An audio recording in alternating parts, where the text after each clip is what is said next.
एक साधु घने जंगल में होकर जा रहा था। उसे अचानक सामने से बाघ आता हुआ दिखाई दिया। साधु ने सोचा कि अब तो उसके प्राण नहीं बचेंगे, यह बाघ निश्चय ही उसे खा जाएगा। साधु भय के मारे कांपने लगा। फिर उसने सोचा कि मरना तो है ही, क्यों ना बचने का कुछ उपाय करके देखा जाए। साधु ने बाघ के पास आते ही तालियां बजा बजा कर नाचना शुरू कर दिया।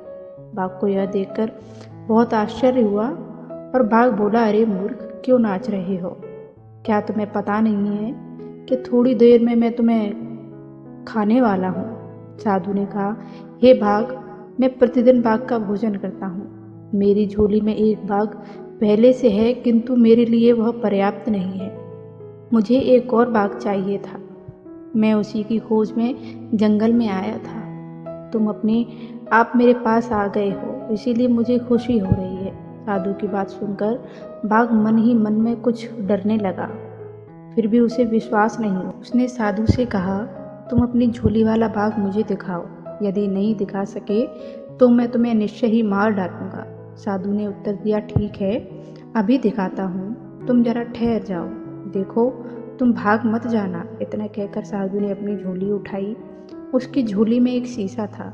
उसने शीशे को झोली के मुख के पास लाकर बाघ से कहा, देखो, यह रहा पहला बाघ। बाघ साधु के पास आया। उसने जैसे ही झोली के मुंह पर देखा, उसे शीशे में अपनी ही परछाई दिखाई दी। इसके बाद वह गुर्राया तो शीशे वाला बाघ भी गुर्राता दिखाई दिया। अब बाघ को विश्वास हो गया कि झोली में सचमुच एक बाघ बंद है। उसने सोचा कि यहाँ से भाग जाने में ही कुशलता है। वह पूंछ दबाकर साधु के पास से भाग गया। वह अपने साथियों के पास पहुंचा और सब मिलकर अपने राजा के पास गए। राजा ने जब सारी घटना सुनी तो उसे बहुत क्रोध आया। वह बोला, तुम सब कायर हो। कहीं आदमी को बाघ को खाते हुए सुना है? चलो, मैं उस साधु को मजा चखाता हूँ। बाघ का सरदार दूसरे बाघों के साथ साधु को खोजने चल पड़ा। इसी बीच साधु के पास एक लकड़हारा आ गया था। साधु उसे बाघ वाली घटना सुना रहा था, तभी बाघों का सरदार वहां पहुंचा। जब लकड़हारे ने बहुत सारे बाघों को अपनी ओर आते देखा तो डर के मारे उसकी गिगी बंध गई। वह कुल्हाड़ी फेंककर पेड़ पर चढ़ गया। साधु को पेड़ पर चढ़ना नहीं आता था। वह पेड़ के पीछे छिपकर बैठ गया।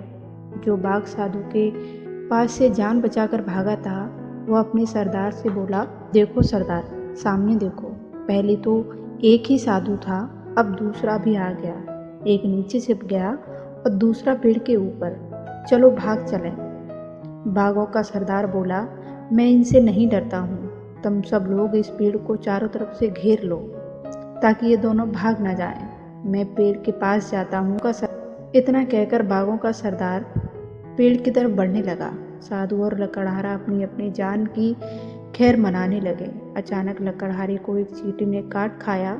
जैसे ही वो दर्द से तिलमिलाया कि उसके हाथ से टहनी छूट गई और घने पत्ते और टहनियों से रगड़ खाता हुआ धड़ाम से नीचे आ गिरा।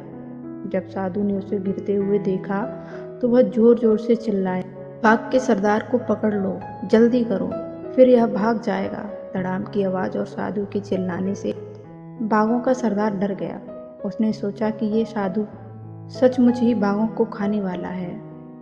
वह उल्टे पैरों भागने लगा। उसके साथी भी उसे भागता हुआ सिर पर रखकर भाग गए। बुद्धि बल पर भारी होती है।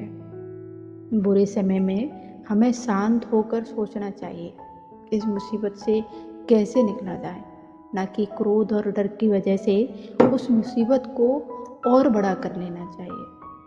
जब भी मुसीबत आए, जब भी कोई बड़ा संकट आए, थोड़ा शांति से सोचना चाहिए और देखना चाहिए कि हम इस मुसीबत से कैसे निकल पाए। जैसे साधु महाराज ने अपने बुद्धि का प्रयोग करके अपनी जान को बचाया।